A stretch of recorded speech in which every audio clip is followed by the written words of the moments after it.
I'd like to welcome you to the second portion of our formal part of today's activity. I'm with USA Wrestling, and we're here in Oklahoma this week for our biggest, most important domestic event, the U.S. World Team Trials, where we'll have all three of our Olympic styles competing to determine our world team that will compete this year in Turkey in September. We go Friday and Saturday at the Cox Convention Center. Half the weights go the first day. The second half go on Saturday. The event, we're real excited about being here in Oklahoma, one of the hotbeds of wrestling, with this major event where we can bring our best athletes for the fans here to see. And we'll have a couple of guests here right now. I have two of our national coaches. John Smith, the coach from Oklahoma State, an Olympic champion, Olympic coach.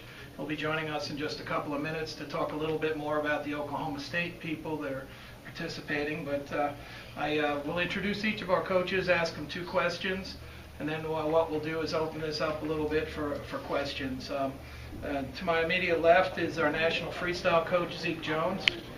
Zeke is in charge of our freestyle program, which obviously we have a long tradition of excellence in freestyle here in the United States. And Coach Jones, I'd like to ask you a question about the progress of how our freestyle team has been doing and what kind of things fans should expect to see out of the freestyle wrestlers this week. Well, I think we're making progress. We're certainly improving. Our results have been improving, and I think that's good. I'm not sure what to expect this weekend.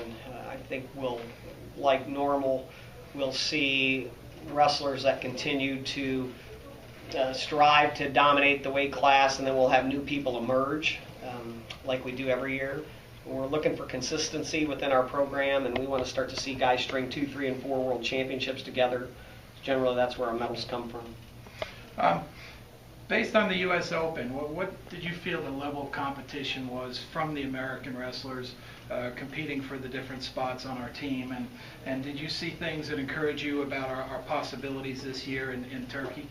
Well, I think we had quite a few new U.S. Open national champions. You like to see that for the development of the national team. At the same time, you want to see, like I said, where we start to run off 3, 4 in a row and start to establish dominance in the United States that leads to those medals. And I think the preparation of the wrestlers at this point has been good, and I think that'll help heading into Istanbul. Okay, and to my far left is Terry Steiner, is our national women's coach. Terry has been with our program since we were named as a sport to the Olympic Games.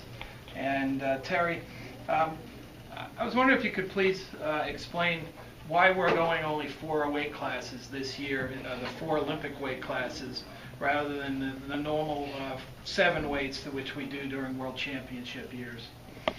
Well, this year's an important year for every country, but for the United States to qualify these 4 weight classes for the Olympic Games. Every year at the World Championships we have 7 weight classes, but at the Olympic Games we only have 4. So we're trying to push everyone, all of our top competitors to those Olympic weights, and then get our best performers at those 4 Olympic weights, because the first thing we have to do is qualify the weight class. And so we're trying to push them there. Yet we still have a World Championships this year with 7 weight classes. So after this, on July 2nd, we'll have another trial for our non-Olympic weight classes. But we made this one 4 weight classes to push everyone into the 4, and then whoever doesn't make the team here on July 2nd, they can try out for the non-Olympic weight classes and finish making our world team up. So. Coach, do you think there might be some athletes which change to an Olympic weight who could really have a factor in this year's World Team Trials? The first 2 Olympic cycles, generally when the athletes switched weights, they weren't able to win at their new weight, but we have a lot of depth right now. And is there a possibility we might see some changes in those weights with the athletes that are migrating to new weight classes? I think that's what happens, is we really have some depth when we squeeze into 4 weights. I mean, we have 2 pretty consistent performers at the 48 kilos, with Clarissa Chun, who's a former world champion, and Alyssa Lampe, but then now we also have people moving down into that weight, like our 2-time world team member Jessica Medina, our junior world champion Whitney Condor. They'll be moving down into the 48 kilo weight class. At 55 kilos, Again, we have some pretty consistent performers there, but now we have a girl like Kelsey Campbell, who was 5th at the World Championships last year. She's moving down from 59 kilos. So, we have some things that are really going to squeeze some weight classes. At 63 kilos, we have, Christy Davis, who's our most credentialed athlete. She has 9 world medals and 10 world championship appearances. She moves down into 63 kilos. We have Adeline Gray, who's a former junior world champion and was 5th place at the World Championships 2 years ago. She moves down into 63 kilos. So we definitely, we're getting some depth in those weight classes when we squeeze into 4. Thank you very much, Coach. I just have a quick question. We have been joined by John Smith, who coaches here at Oklahoma State. He's been an Olympic champion twice and an Olympic coach a number of times for the United States. And John, I just wanted to talk a little bit about the athletes who competed for Oklahoma State that are going to be wrestling this weekend down in Oklahoma City, and your thoughts about how they'll do and what you have seen from them and expect from them this week. Well, we have Obi Bonk. Obi, quite interesting story for a young kid that came from Haiti, found himself in Pennsylvania, went to school in Pennsylvania for a couple of years, and we ended up having him his senior year in college. Never was an All-American, made the world team last year, wrestled well, made a couple mistakes in a critical time in the match, or probably would have been a medalist. Has a lot of experience, did not win the U.S. Nationals. Will have to wrestle really well to make the team again. Coleman Scott at 132 pounds. I think he's wrestling his best. I hope that he doesn't get a little bit distracted. He had a baby girl. His wife had a baby girl yesterday. So a little bit of concern there, but it doesn't seem to be affecting him a whole lot. Be a good time to give her a nice present in the world team. We have Steve Mocco, of course, that wrestled here, that's at Lehigh now, coaching, trying out. And anything could happen with Steve. He could make our team. And if he did, we'd have a strong contender there. Not taking anything away from the heavyweights there, but I think he's really added some depth to that weight. It's going to really push some guys to train extremely hard. So whoever we get out of that heavyweight right now at this point looks very positive for us. Chris Pendleton, who trained here for the last 2 or 3 years, is at Wyoming, is in the trials. Still probably a little bit behind. If he continues his development, maybe have a shot to make an Olympic team. I'll be a little bit surprised to see him if he can win now. So those are 4 of the guys. We also have Bryce Hasselman, who's training here. 184 kilo. Did not wrestle here, but he's been here the full year training. So we look like Oklahoma State guys are just out of the spot to make a team right now. Some of those guys, if they're going to make it, they got to have a great run at it. They're going to have to wrestle well in the mini tournament, beat a solid guy that's waiting on them, or it just will not materialize for them. And if that's not in their head, it won't materialize. So. But I do believe that our guys are ready to go, so we'll have to wait and see. Just a quick question. Wrestling's big in Oklahoma. It's something that's important to the culture here. What importance is it that we're hosting our big trials event here in Oklahoma City and showcasing our best wrestlers here for the fans in Oklahoma? Well, one of the things I hope it does is create a little bit of awareness of freestyle wrestling and Greco-Roman. We've really have dropped down in our numbers in freestyle and Greco throughout the state, but yet we've grown in collegiate. A lot of our youth programs, as well as our junior highs and high schools, are at record numbers right now, and we've dropped back in summer wrestling. I don't know the reason for it, but I think it is going to create a positive spin for that, and maybe create a little bit more interest in our freestyle and Greco within our state, because I think it's extremely important to help kids develop, especially the better kids, develop into better athletes that could wrestle for an Oklahoma State or Central Oklahoma or an Oklahoma University or possibly even somewhere else. So hopefully it creates that awareness, and we need to pick our numbers up and it's good to have it here. Okay, does anyone have any specific questions for either of our people up here? All you guys are coaches. Let me just ask you, last week on national TV, you had the Collegiate Rugby Championship, men's and women's lacrosse. I'm sure I'm leaving out a few other things. The obvious question is, how do you guys see wrestling trying to, forge a little more niche in television nationally, where it seems like a lot of sports, softball was on 800 times last week. I mean, how does wrestling, for each of you guys, how do they find a niche back on the national television market, you think? Well, I'll say that, when you look at the national championship, you were watching the national championship. I'm not sure anyone was telecast more than wrestling at ESPN when they were covering us Thursday, Friday, and Saturday. It was great coverage, and we're very grateful that we have that coverage. So, yeah, we do need a niche. The Big Ten has a great network. Big 12 still seems to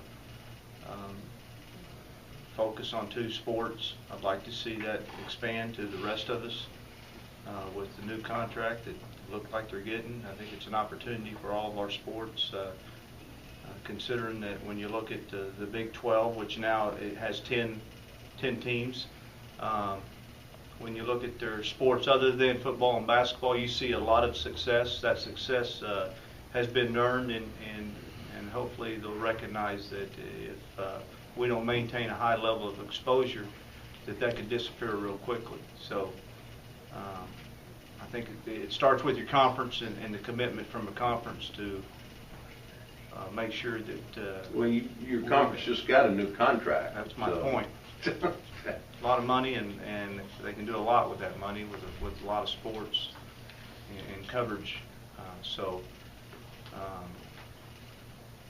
When you watch the Big Ten, it's pretty impressive. You're 16 months away from the Olympic Games, and like they say, the Olympics isn't every 4 years, it's every day. And right now, it's wrestling's chance to capitalize on our sport around the world. And we need to, and the best way to do that is win wrestling medals. We win wrestling medals, America will fall in love like they have with any other athlete or sport. And we need to make sure that we have good showing, and you're going to see the Olympic team. Many of the wrestlers that win this weekend, you're looking at your Olympic team, and the next Rulon Gardner, the next John Smith, the story of wrestling and perhaps of the Olympic Games could be coming this weekend in Oklahoma City. And who knows who that will be, whether it's someone new that emerges or Cale Sanderson, Henry, although I don't know that he'll wrestle this weekend, could be that same story. So we need to do well, and I think wrestling can take care of itself in the next 16 months. Steiner? Well, I agree with Zeke. I think people want to be associated with winners, and they want to be associated with champions. They want to follow that kind of a story. So I think the first thing is we need success, and that's going to be the biggest help. I think that wrestling, from my perspective, being a women's national coach, wrestling is a male-dominated sport, and it has been for years. And I think that by having women's wrestling, we can invite another half the population into the sport of wrestling by giving those people something else, something else to watch and something else to be excited about, and hopefully we can give them a good product that people are going to enjoy watching and enjoy following. But hopefully just the exposure, coming to a state like Oklahoma that has rich wrestling culture and tradition, that we can expose the people in Oklahoma to women's wrestling. Any other questions? Yeah, I'm looking at 20 years ago, I'm looking at world champ, 1991. Kevin Jackson was world champ. What do we got to do to get to that point where we're getting multiple gold medals at a world championship? We got to work our butts off. We got a lot of work to do. Make no mistake, there's one Brent Metcalf in the United States, there's 20 of them in Russia. And America it doesn't see that. So if we're going to catch them, we're going to have to work together. There's no way America can do this fragmented. We got to work together as a country. We need buy-in from America, grassroots program that says we're committed to American wrestling. That's folk style, that's freestyle. We need our college coaches to say we're gonna do folk style and we're gonna do freestyle in the off season. And it doesn't just have to be at the Olympic Training Center. It can be at all the universities. We should be pooling together all the time to work on our freestyle skill. And I think we're getting ready to make a big announcement. I can't say it here, but we have to start training and grouping our young kids together earlier. The Cubans bring their kids together at 11 years old. Russia brings their kids together at 14 years old. America doesn't bring them together till 18 years old. We group them when we give them a college scholarship. We move our best kids together, and then of course they focus on one style for 9 months out of the year. And we've got coaches like Coach Smith and Brands and Sanderson who put energy and time into freestyle. But we got to group them together at an earlier age, and we got to get focused on them right now. If we start to do those things, and we work together. We had 35 coaches in our National Coaches Summit. We had the greatest wrestling minds in America in a room together for one day, and it was all about freestyle wrestling. If we can do more of that, we're gonna get there. I'd like to say it's going to be 2012, and it has to be 2012. We got to get that done. But it's going to be 2016 when I think we start to see that. The new program we're about to create combined with our collegiate programming and the buy-in from our coaches and our developmental program and grassroots, I think we're there. Any other questions? Okay, I'd like to welcome everyone to go out, enjoy some food, have some drink, talk to people that are here with the hall. Around 7 o'clock, we're going to start the next program, which is the unveiling the presentation of plaques for the Hall of Fame members that are being inducted. It's great video. It's an opportunity to talk to our legends of the sport. We have a banquet program right here as biographies on all of the inductees that are going in tomorrow night at the Hall of Fame banquet. And we really appreciate you coming here to talk some wrestling. So go on, enjoy, grab something to eat, and 7 o'clock we're going to have our next phase.